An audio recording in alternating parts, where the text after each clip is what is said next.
देखिए बच्चों, आज हम लोग फिर एक नया टॉपिक पढ़ने जा रहे हैं जो बोर्ड परीक्षा की दृष्टि से बहुत ही इम्पोर्टेंट है ना। ये हर साल पूछता है। क्या नाम इसका है? समांतर प्लेट संधारित्र की धारिता। देखिए बात नहीं, इधर देखिए। समांतर प्लेट संधारित्र की धारिता है ना, जब उसकी प्लेटों के बीच आंशिक रूप से क्या रखा गया? परावैद्युत पदार्थ रखा हो। तो इन दोनों प्लेटों के बीच आंशिक रूप से क्या रखा गया है? परावैद्युत पदार्थ रखा है। तब उसकी कैपेसिटी पूछ रहा है कि बढ़ रही है कि घट रही है, ये देखना है बच्चों। यहाँ अभी हम लिखवा चुके हैं, माना दो समांतर प्लेट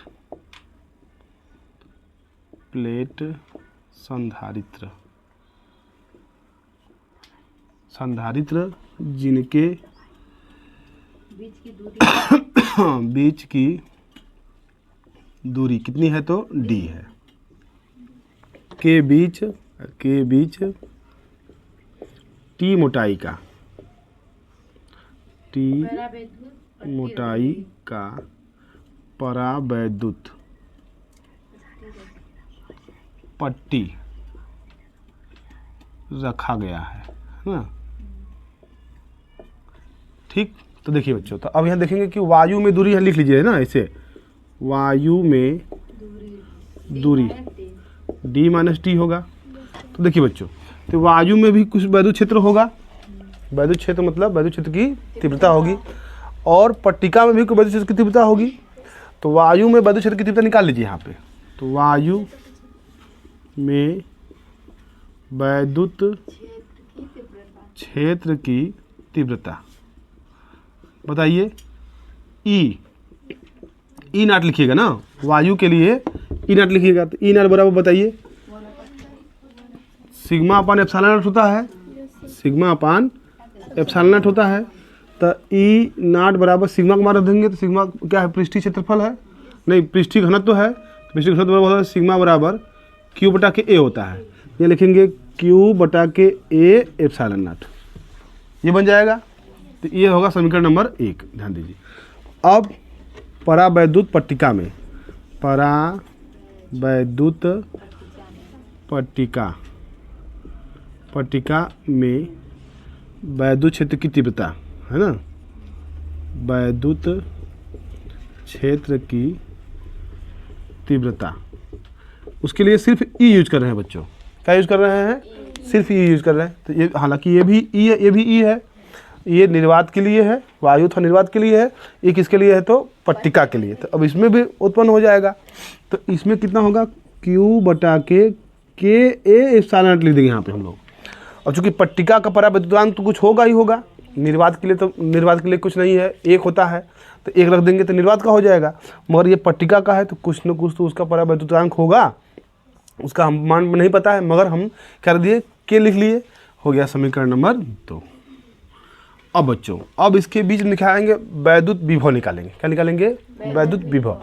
तो विभव का फॉर्मूला देखिए हम लोग पढ़े होंगे, E बराबर V बाई डी होता है। क्या होता है? E बराबर V बाई डी। तो यहाँ से V बराबर क्या हो जाएगा बच्चों? V बराबर ED हो जाएगा। क्या हो जाएगा? V बराबर ED। अब ध्यान दीजिए कि V बराबर ED है तो V देखिए दो जगह निकालेंगे हम लोग। कहाँ निकालेंगे? एक तो निर्वात में निकालेंगे, खाली स्थान में निकालेंगे। एक तो कहाँ निकालेंगे? पट्टिका के बीच में। अच्छा, ऐसा क्यों कर रहे हैं हम लोग? है देखिए, ऐसा इसलिए कर रहे हैं कि निर्वात के लिए इधर जगह नहीं आ रहा। निर्वात के लिए देखिए, ये प्लस प्लेट है, ये क्या है? माइनस प्लेट है। ठीक, अब जब हम उसको परावैद्युत पट्टी रख ही दी है इसके अंदर, तो जब इसमें रखेंगे तो यहाँ वाला प्लेट माइनस बनाएगा, ये वाला क्या बनाएगा? प्लस बनाएगा। ठीक है ना। तब ये प्लस ई माइनस, तो इसके बीच का विभवांतर कुछ और होगा। और यहाँ अब ये माइनस इधर प्लस इधर, तो अब इसके बीच का विभवांतर कुछ और होगा। तो मान लेंगे कि इसके बीच निर्वात नहीं, वायु लिख लीजिए यहाँ पे, क्योंकि हम लोग वायु यहाँ यूज किए हैं ना वायु में। तो वायु में वैद्युत विभव V1 बराबर E not into D. D क्या है बच्चों? वायु में दूरी। वायु में दूरी कितनी थी? क्या लिखे हैं यहाँ पे? हाँ, D माइनस टी। अब लिखेंगे परावैद्युत पदार्थ में, परावैद्युत पदार्थ में वैद्युत विभव V2 बराबर, उसके लिए क्या लिखेंगे, E इंटू, अब बताइए दूरी क्या है बच्चों, परावैद्युत पदार्थ में कितनी दूरी है, T देखिए कोई बोल रहा है ना, कितनी होगी T ना। अब देखिए खाली स्थान था, खाली स्थान में D माइनस टी था, अब इसके पास कितना है, Tn है, तो E इंटू टी हो जाएगा। तो कुल विभव क्या लिखेंगे बच्चों, कुल विभव V बराबर हो जाएगा V1 प्लस V2, V बराबर V1 E not D minus T plus E into T, हो गया। विभव निकाल लिए हम लोग। तो अब विभव को निकाल लिए हैं, तो विभव में E का मान रख दीजिए, E का मान निकाले हैं, E नॉट का मान यहाँ निकाले हैं, E नॉट का मान यहाँ रखेंगे, और E का मान यहाँ निकाले हम लोग है, यहाँ रखेंगे, तो हो जाएगा E नॉट का मान क्या है, Q बटा के A epsilon not D minus T plus E का मान क्या है बच्चों, Q बटा के K A एप्सिलॉन नॉट, सिर्फ T रहेगा। ये आ गया विभव, आ गया टोटल T है, यहाँ वाला T है, ये क्या आ गया विभव, कहाँ विभव आ गया बच्चों, दोनों प्लेटों के बीच में। हमको निकालना क्या है, संधारित्र की धारिता। तो संधारित्र की धारिता का फॉर्मूला क्या होता है बच्चों, धारिता का फॉर्मूला C बराबर Q बाई V निकाले हम लोग हैं, यह V को यहाँ हम लोग रिप्लेस करेंगे, तो C बराबर Q बटा के V का मान क्या आया है, यही लिखेंगे, Q बटा के A epsilon not D minus T plus Q बटा के A epsilon not into T. परीक्षा में दिया आता है तो आप इतना भी लिख देंगे तो काम चल जाएगा, बोर्ड पे बात कर रहे हैं। अब देखिए आगे प्रक्रिया क्या होने जा रही है। आगे प्रक्रिया बच्चों यही है कि जो कॉमन है कॉमन ले लेंगे हम। क्या कॉमन दिख रहा है बच्चों, Q बटा के A एप्सिलॉन नॉट, Q बटा के A एप्सिलॉन नॉट दोनों में है ना, तो वही कॉमन लेंगे यहाँ से। तो C बराबर Q ऊपर रहने दीजिए, Q बटा के A एप्सिलॉन नॉट, Q बटा के A एप्सिलॉन नॉट, Q बटा के A एप्सिलॉन नॉट कॉमन ले लिए हम। यहाँ क्या बचा बच्चों, D माइनस टी, यहाँ क्या बचा, T बटा के K बचा है, ध्यान दीजिए। देखिए Q बाहर, A एप्सिलॉन नॉट बाहर, तो यहाँ बचा क्या, Q A, ये दोनों बाहर हो गया, ये वाला तीनों, तो यहाँ ऊपर T है नीचे K है, तो ऊपर T नीचे K बचा है ना हम लोगों के पास, बस यही लिखना। तो अब इसको पलट दीजिएगा, जब इसको पलटेंगे तो ये ऊपर चला जाएगा, A एप्सिलॉन नॉट ऊपर हो जाएगा, ऊपर Q था ही और नीचवा Q रहेगा ही। अब इसको लिख लीजिए अपने हिसाब से जैसे लिखना हो, जैसे कि यहाँ पे T कॉमन लेंगे, यहाँ लिखेंगे कोष्टक में D माइनस, यहाँ T कॉमन लेंगे तो अंदर बचेगा 1 माइनस 1 अपान K, ऐसे बचेगा। भाई बच्चे तो Q से Q कट जाएगा, Q से Q कट जाएगा, तो फाइनल में C बराबर मिलेगा A एप्सिलॉन नॉट बटा के D माइनस टी कोष्टक में 1 माइनस 1 अपान K। ये देखिए फाइनल में हम लोग का आंसर आएगा, देखिए यही आया है ना। वो अलग लिखा है, देखिए वही चीज़ है, हम लोग उसको ऐसे लिख ले, वो उधर लिख दिया है, T एकदम सही है, हम तो ज़्यादा आगे बढ़ा दिए, वो यही लिख कर छोड़ दिया था, आंसर में यही लिख कर छोड़ दिया था, हम आगे बढ़ा दिए हैं, तो परफेक्ट आया बच्चों। तो आप परीक्षा में इतना भी लिखेंगे तो काम चल जाएगा, कोई दिक्कत इसमें, फिर समझा दे इसको, चलो जी कोई दिक्कत नहीं। देखिए सुन लीजिए, हाँ लिख लीजिए सर, लिख लीजिए सर, हाँ लिख लीजिए एक बार। देखिए बच्चों, क्वेश्चन को हम फिर से समझा दे रहे हैं आप लोगों को अच्छे से, क्योंकि ये बार बार पूछता है परीक्षा में। लिखा है समांतर प्लेट संधारित्र की धारिता ज्ञात करना है जब उसकी प्लेटों के बीच में आंशिक रूप से क्या रखा गया है, परावैद्युत पदार्थ रखा गया है, ठीक है ना। क्वेश्चन दीजिए हम पढ़े तो आप लोगों का, देखिए कुछ दिया हुआ है। देखिए प्रश्न 2009 में पूछा है, कह रहा है कि T मोटाई का K परावैद्युतांक वाले पदार्थ से आंशिक रूप से, क्या है आंशिक रूप से, पूरा नहीं भरा है, आंशिक रूप से भरा हुआ है, भरे एक समांतर प्लेट संधारित्र की धारिता के लिए व्यंजक का व्युत्पन्न कीजिए, व्यंजक व्युत्पन्न कीजिए। तो यही व्यंजक आया है लास्ट में, आइए इसमें करेंगे क्या, मान लेंगे बच्चों को, माना दो समांतर प्लेट संधारित्र हैं जिनके बीच की दूरी कितना है, तो D है, ये हो गया। फिर क्या कर रहा है, के बीच में T मोटाई का परावैद्युत पट्टी रखी गई है, जो इकहरा रखने के लिए हम रख दिए, यहाँ पे लिख भी देंगे, यहाँ पे हो गया। अब यहाँ लिख लेंगे कि वायु में दूरी कितनी है। इसका जब इसमें रखेंगे तब, जब परावैद्युत पट्टी इसमें रख देंगे तो वायु खाली स्थान कितना है, तो खाली स्थान टोटल डी था, तो डी में से टी क्या करेंगे, घटा देंगे, तो बचेगा यह दूरिया बचेगा ना। तो ये दोनों दूरियाँ कितनी है, डी माइनस टी है, दोनों दूरी, ये जो खाली स्थान है ना, डी माइनस टी हो गया। उसके बाद वायु में वैद्युत क्षेत्र की तीव्रता, तो वायु में वैद्युत क्षेत्र की तीव्रता बच्चों ये वाला हम लोग पढ़ चुके हैं। दो प्लेटों के बीच उत्पन्न वैद्युत क्षेत्र की तीव्रता E बराबर सिग्मा बटा के एप्सिलॉन नॉट पढ़ते आए हम लोग हैं।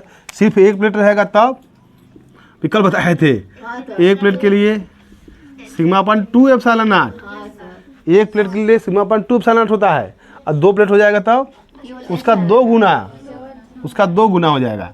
तो ये दो को गुणा कर देंगे, इसमें कट जाएगा, तो ई बराबर सिग्मा अपन सिर्फ एप्सिलॉन नॉट। यही नहीं पूछते हैं कौन बड़ा है कौन छोटा है, तो नीचे वाला क्या है, बड़ा है, ऊपर वाला क्या है, छोटा है। तो देखिए बच्चों, तो यहाँ डबल प्लेट है, यहाँ पे है तो डबल प्लेट है, तो निर्वात अथवा वायु में वैद्युत क्षेत्र की तीव्रता ई नॉट, इसके लिए ई नॉट सिंबल यूज कर रहे हैं हम लोग हैं, सिग्मा अपान एप्सिलॉन नॉट हो जाएगा। तो सिग्मा का मान होता क्या है, सिग्मा होता है बच्चों पृष्ठीय घनत्व होता है, तो पृष्ठीय घनत्व बराबर होता है क्यू बटा के ए, तो क्यू बटा के हम यहाँ पे ए लिख दिए, समीकरण नंबर क्या हो गया, 1 हो गया। फिर दूसरा निकालेंगे हम लोग परावैद्युत पट्टिका में, तो अभी पट्टिका भी तो है, समांतर प्लेट संधारित्र तरह काम कर रही है। कैसे काम कर रही है, चूँकि इसके पास भी चार्ज है, जब इसको चार्ज को ऐसे जब रखेंगे, इसमें ऐसे रखेंगे तो इसका प्लस वाला उधर मूव कर जाएगा, माइनस वाला इधर मूव कर जाएगा, तो ये प्लस वाला माइनस को अपने तो खींच लेगा, और माइनस वाला इसके अंदर के प्लस को अपने तरफ मूव कर लेगा। तो कल बताया था ना कि परावैद्युत का ध्रुवण बताया गया था कल, ये ध्रुवण हो रहा है। ध्रुवण होने का मतलब ही हो गया बच्चों कि प्लस घूम के उधर चला गया, माइनस घूम करके इधर आ गया, तो ये ध्रुवण घटना है। यहाँ पे देखिए प्लस है बच्चों, तो आएगा प्लस है, इधर क्या है माइनस है, ध्रुवण हो गया। तो बताइए, तो परावैद्युत पट्टिका में वैद्युत क्षेत्र की तीव्रता कितनी होगी, सेम वही रहेगा, तो Q अपान एप्सिलॉन नॉट हो जाएगा, मगर यहाँ पे क्या हो जाएगा, K बढ़ जाएगा, चूँकि ये परावैद्युत पट्टिका है उसमें रखा गया, तो यहाँ K बढ़ जाएगा, यहाँ पे आगे जाके, ठीक। तो अब ये वैद्युत क्षेत्र की तीव्रता यहाँ निर्वात में है, ये कहाँ है, पट्टिका में। तो अब हम विभव निकाल लेते हैं इसका। तो विभव के लिए बच्चों देखिए फॉर्मूला ये पढ़े हम लोग हैं, E बराबर V/D आया कहाँ से, ध्यान दीजिए, इसी को हम सिद्ध कर दे रहे हैं, ध्यान दीजिए, चूँकि हम लोग पढ़े हैं बच्चों E बराबर क्या पढ़े हैं, 1/4 पाई एप्सिलॉन नॉट Q बटा के R स्क्वायर होता है, V बराबर सिर्फ R होता है, ध्यान दीजिए। तो अब देखिए आया कहाँ से, ये सब दिख रहा है उधर कोने में दिख रहा है, हाँ। तो देखिए हमारे पास था क्या, देखिए हमारे पास था क्या, हमारे पास यह था, ये लिखे थे E बराबर V/D लिखे थे, क्या लिखे थे बच्चों, E बराबर V/D लिखे थे हम। तो V का मान लिख दीजिए यहाँ पे, तो V का मान क्या होता है बच्चों, तो 1/4 pi epsilon not Q by सिर्फ R होता है, क्या होता है, सिर्फ R होता है। अब हाई D है, तो D दूरी है ना, है, तो दूरी को फिर मान लेते हैं R मान लेते हैं, यहाँ पे हम लोग दूरी है तो भी तो डिस्टेंस ही हुआ करती थी। तो अब देखो दूरी मिल गया, अब ये दोनों मिल जाएंगे, R मिल जाएंगे, तो क्या बनाएंगे, R स्क्वायर। आगे असली फार्मूला इसका E बराबर 1/4 पाई एप्सिलॉन नॉट Q बटा के R स्क्वायर। तो आप ये लिखिए चाहे ये लिखिए, तो हमको इसका काम है, हमको इस सब का काम नहीं है, तो हम बस इसी को लिखेंगे। तो E बराबर V/D, यहाँ लिखेंगे E बराबर V/D, यहाँ से हमको V का मान निकालना है, तो V बराबर क्या हो जाएगा, ये इधर आ जाएगा, D का गुणा कहाँ होगा, E में होगा, तो हो जाएगा V बराबर ED, V बराबर ये इधर आएगा तो E में गुणन होगा, ये ऐसे ना हो गया बच्चों, V बराबर ED, V बराबर ED बन गया। अब ये फार्मूला बन गया हम लोग का। अब इस फार्मूले का यूज करेंगे वायु में वैद्युत विभव, तो वायु में वैद्युत विभव, तो V1 बराबर E, मतलब ये भाई यही E है, तो मतलब ये निर्वात वाला यूज करेंगे हम लोग, E नॉट माने हम लोग हैं। अब D निर्वात में दूरी कितनी है, तो D माइनस टी है, निर्वात में दूरी कितनी है, D माइनस टी। देखिए चीज़ वही है यहाँ पे, देखिए V बराबर ED, V बराबर ED, कुल मिलाकर दूरी है ना है या, तो निर्वात में दूरी लिखेंगे हम लोग, निर्वात में वैद्युत क्षेत्र की तीव्रता, तो V1 बराबर E नॉट D हो जाए, ये हो गया। अब माध्यम में मतलब परावैद्युत पदार्थ में क्या लिखेंगे, V2 लिखेंगे हम लोग, तो वहाँ भी फार्मूला तो वही रहेगा, तो V2 बराबर क्या हो जाएगा, ED, पर यहाँ D के समय क्या लिखेंगे हम लोग, T, चूँकि इसकी मोटाई कितनी है, T है, हालांकि वो भी तो दूरी है ना, है। तो देखिए बच्चों आ गया, यानी कि निर्वात में विभव कितना आया, E not D minus T, और परावैद्युत पदार्थ में कितना आया, E इंटू टी आ गया, यानी कि दो जगहों पर दो विभव आया है, दो स्थानों पर दो विभव आया है, तो दोनों का हम परिणामी निकाल लेंगे हम लोग। तो परिणामी बच्चों क्या होता है, कुल विभव v बराबर v1 प्लस v2। तो v बराबर v1 का मान ये रख देंगे E0 d minus T plus E T, ये है v2 का मान क्या है, v2 का मान e इंटू टी, ये हो गया। अब बच्चों हम लोगों ने a का मान निकाल रखा है, यहाँ पे e का मान निकाल रखे है ना, तो E0 का मान क्या है, q बटा के a एप्सिलॉन नॉट, q बटा के a एप्सिलॉन नॉट दिया गया। फिर e का मान क्या है, q बटा के a एप्सिलॉन नॉट है, q बटा के a एप्सिलॉन नॉट है। हम यहाँ से समीकरण 1 और समीकरण 2 से दोनों का मान यहाँ पे हम लोग रख दिए, तो टोटल विभव हमको मिल गया यहाँ पे, ठीक। अब टोटल विभव मिल गया तो हमको चाहिए क्या, कैपेसिटी चाहिए। हम धारता निकाल रहे हैं ना, क्या निकाल रहे हैं, धारता के लिए फॉर्मूला हम लोग पढ़ते आ रहे हैं, चैप्टर के स्टार्टिंग से पढ़ते आ रहे हैं, C बराबर क्यू बाई भी, C बराबर क्यू बाई भी।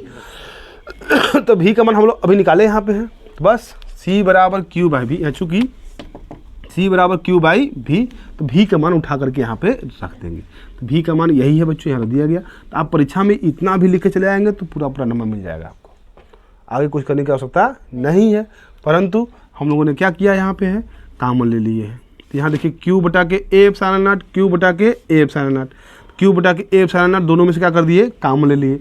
यहाँ क्या बचा बच्चों, d माइनस टी प्लस यहाँ पे क्या बचा है, t बटा के k, ये भी आंसर सही है, आगे बढ़ा दी, ये भी कट गया। मगर हाई q क्या हो जाएगा, कट जाएगा। अब हम यहाँ काटे हैं, अब यहाँ भी काट सकते हैं, ई पर क्यू ऊपर जाएगा तो क्या बचेगा, a एप्सिलॉन नॉट, q ऊपर है q नीचे है, तो q क्या हो जाएगा, कट जाएगा।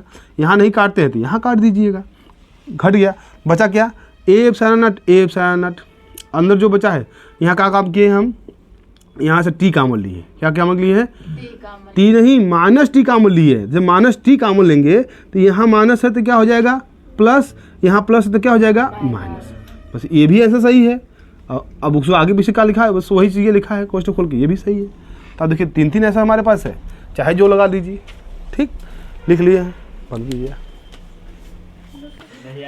देखिए बात नहीं बच्चों, देखिए बच्चों एक नया टॉपिक है, ये क्या है, संधारित्र है, संधारित्र को श्रेणी क्रम में रखा गया है, तब उसकी तुल्य धारिता कितनी होती है।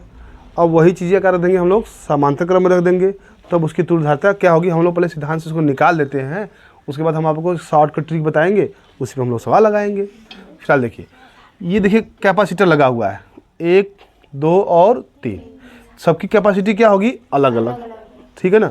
जब हम इसको कहीं से बैटरी से वोल्टेज दे रहे हैं, हम लोग करंट दे रहे हैं, आवेश दे रहे हैं, ये आवेश इसके पास आ रहा है, तो इसका विभव कुछ और होगा। क्यों होगा, कैपेसिटी अलग है, यहाँ पे चार्ज अलग इकट्ठा होगा, इसकी कैपेसिटी अलग है, यहाँ पे चार्ज अलग इकट्ठा होगा, यहाँ कैपेसिटी अलग है, चार्ज का अलग इकट्ठा होगा इस पर। चूँकि देखिए हर प्लेट का, ये देखिए पहला प्लेट है, इसका दूसरा प्लेट है बच्चों, दूसरा प्लेट अगले संधारित्र के पहले प्लेट से जुड़ा है, और दूसरे संधारित्र का दूसरा प्लेट तीसरे संधारित्र के पहले प्लेट से जुड़ा हुआ है, और तीसरे संधारित्र का दूसरा प्लेट कहाँ जुड़ा है, पृथ्वी जुड़ा हुआ है। तो विभव तो समान होने की संभावना नहीं है, यहाँ पे सबका विभव क्या होगा, अलग अलग, बस यही। हाँ, चार्ज सबका समान होगा, यहाँ पे देखिए एक चीज़ समान रहेगा, इसमें चार्ज हम सबको समान दे रहे हैं, मगर विभव सबका क्या होगा यहाँ पे अलग अलग, कैपेसिटी अलग अलग है। फार्मूला, पहला फार्मूला हम लोग पढ़े थे, C बराबर क्यू बाई भी पढ़े थे, क्या बच्चों पढ़े थे, C बराबर क्यू बाई भी पढ़े थे। परंतु अब यहाँ पे क्या हो रहा है, C1 हो जाएगा, Q बराबर रहेगा, मगर यहाँ पे विभव क्या हो जाएगा, V1। बस यही ध्यान देना है इस पर।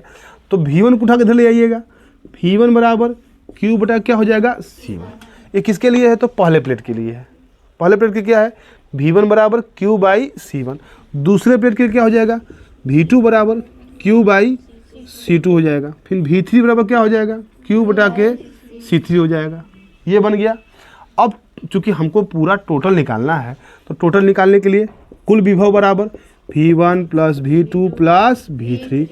V बराबर V1 का मान बच्चों Q बटा के C1, V2 का मान बच्चों Q बटा के C2, V3 का मान क्या है, Q बटा के C3। समीकरण नंबर 1 हो गया। सपोज दैट कुछ समय के लिए क्या करेंगे, इन तीनों को हटा देंगे, तीनों को हटा देंगे, तीनों को हटा करके सिर्फ एक लगा देंगे संधारित्र हम लोग ऐसे करके, ये पृथ्वी है, अर्थ है, एक लगा दिए यहाँ पे। तो भैया जब एक लगाएंगे तो उतना वोल्टेज देंगे इसको भी, तो कितना वोल्टेज देंगे, भी वोल्टेज देंगे, आवेश कितना जाएगा, क्यू आवेश जाएगा। कैपेसिटी इसकी क्या होगी, तो एक ठो है ना, इसलिए सी लिखेंगे इसके लिए हम लोग। तब इसके लिए क्या होगा फार्मूला, तो वही भी बराबर क्या हो जाएगा, क्यू बटा के सी, सिर्फ एक ठो रहेगा तब। तो देखिए वही चीज़, उतना वोल्टेज दिए, जितना वोल्टेज इसको दिए थे उतना वोल्टेज किसको दे दिए, इसको दे दिए। तो इसका वोल्टेज क्या है, बराबर है, तब ये भी बराबर हो जाएगा। तो भी के स्थान पर क्या यूज करेंगे, क्यू बटा के सी। यहाँ हो जाएगा क्यू बटा के सी बराबर क्यू बटा के C1 प्लस क्यू बटा के C2 प्लस क्यू बटा के क्यू कॉमन ले लीजिए ऊपर से, क्यू कॉमन लेंगे तो 1/C1 1/C2 1/C3, Q cut जाएगा तो क्या बचेगा 1/C बराबर 1/C1 प्लस 1/C2 प्लस 1/, ये रहा फार्मूला। किसका फार्मूला है, जब समांतर प्लेट संधारित्र को श्रेणी क्रम में समायोजित करते हैं। ये वाला नहीं दिख रहा है, अच्छा अब यहाँ तो दिख रहा है ना, तो यहाँ लिख देते हैं इसको हम। तो अब देखिए क्यू कट जाएगा बच्चों, तो क्या मिलेगा 1/C बराबर 1/C1 1/C2 1/C3। तो ये क्या मिला, ये मिला जब समांतर प्लेट संधारित्र को श्रेणी क्रम में हम समायोजित करेंगे तब उसकी तुल्य धारिता 1/C बराबर 1/C1 plus 1/C2 plus 1/C3। अच्छा कैसे याद करेंगे इसको, श्रेणी जब हम लोग प्रतिरोध पढ़ रहे थे ऐसे जब प्रतिरोध पढ़ रहे थे तो ये प्रतिरोध श्रेणी क्रम में हुआ करता था, तब उसकी धारिता क्या हुआ, नहीं उसका वो क्या बोलते हैं, प्रतिरोध R बराबर R1 plus R2 plus R3 हुआ करता था, है ना। और जब समांतर क्रम में हुआ करता था तब 1/R बराबर 1/के R1 plus 1/के R2 plus 1/के R3, यानी कि ये प्रतिरोध रहेगा तो उसका 1/के होता है, और यहाँ पे कैपेसिटी हो गया तब 1/के C बराबर 1/के C3 है। आप लिख लीजिए थोड़ा सा रफ में हल्का। देखिए बच्चों अब ये आप देखिए, हाँ अभी देखिए किस क्रम में हो गया, समांतर क्रम में हो गया, समांतर क्रम में समायोजित कर दिया गया किसको, कैपेसिटर को, है ना। तो समांतर क्रम में जोड़, देखिए आप समांतर क्रम का ये कंडीशन है, ठीक। तो समांतर क्रम में बच्चों जोड़ेंगे तो इन तीनों प्लेटों का जो विभव होगा क्या होगा, वो समान होगा, परंतु बदलेगा क्या इसका कैपेसिटी तो बदलेगी क्योंकि हम 3 लगाए हैं, कैपेसिटर लगाए हैं, सबका कैपेसिटी क्या होगा अलग अलग। तो आवेश अब इस कंडीशन में क्या हो जाएगा, भिन्न हो जाएगा, ठीक। तो अब यही फिर फार्मूला वही लगेगा। देखिए फार्मूला क्या पढ़े, C बराबर Q बाई V। देखिए मेन फार्मूला तो यही है कैपेसिटी के लिए, है ना, पर अब सबका अलग अलग। तो हो जाएगा C1 बराबर Q1 बटा के V, विभव सबका समान है, विभव समान, आवेश बदल जाएगा। C2 बटा के, नहीं उसको ऐसे लिखिएगा, Q1 बराबर क्या लिखेंगे बच्चों, C1 भी, यहीं से आगे भी का यहाँ गुणा कर देंगे हम लोग। अब बच्चों Q2 बराबर क्या हो जाएगा, C2 भी, Q3 बराबर क्या हो जाएगा, C3 भी। तीनों को जोड़ दीजिए, आप तीनों को जोड़ देंगे तो Q1 plus Q2 plus Q3, C1 भी प्लस C2 भी प्लस C3 भी हो गया। अब क्या करेंगे बच्चों, कुछ समय के लिए तीनों को हटा देंगे, तीनों को हटा करके एक ठो लगाएंगे, है ना। एक ठो लगाएंगे तो भैया इसका तो आवेश वही रहेगा, अब एक है क्यू रहेगा, कैपेसिटी क्या रहेगा, C रहेगा, वोल्टेज क्या रहेगा, V रहेगा एक के लिए। तो एक के लिए फिर क्यू बराबर क्या हो जाएगा, C भी होगा, एक के लिए क्या होगा, क्यू बराबर C भी। तो अब ये टोटल तीनों को हटा करके हम क्या लगा दिए, एक लगा दिए हम, तो टोटल क्या हो जाएगा, क्यू हो जाएगा, C1 भी, C2 भी और C3 भी। तो क्यू बराबर क्या है, C भी, तो यहाँ C1 भी, C2 भी और C3 भी। तो भी कॉमन ले लीजिए, वहाँ से भी कॉमन लेंगे तो C1 प्लस C2 प्लस, तब देखिए भी कट जाएगा बच्चों, तो C बराबर C1 प्लस C2 प्लस, ये रहा देखिए आंसर। कब के लिए, जब समांतर प्लेट समांतर क्रम में होगा, तब संधारित्र जब समांतर क्रम में रहेगा तब के लिए बच्चों बहुत ही इंपॉर्टेंट है। आप लोग इसको देख लीजिए अच्छे से, वीडियो से बने रहिए। Thanks for watching.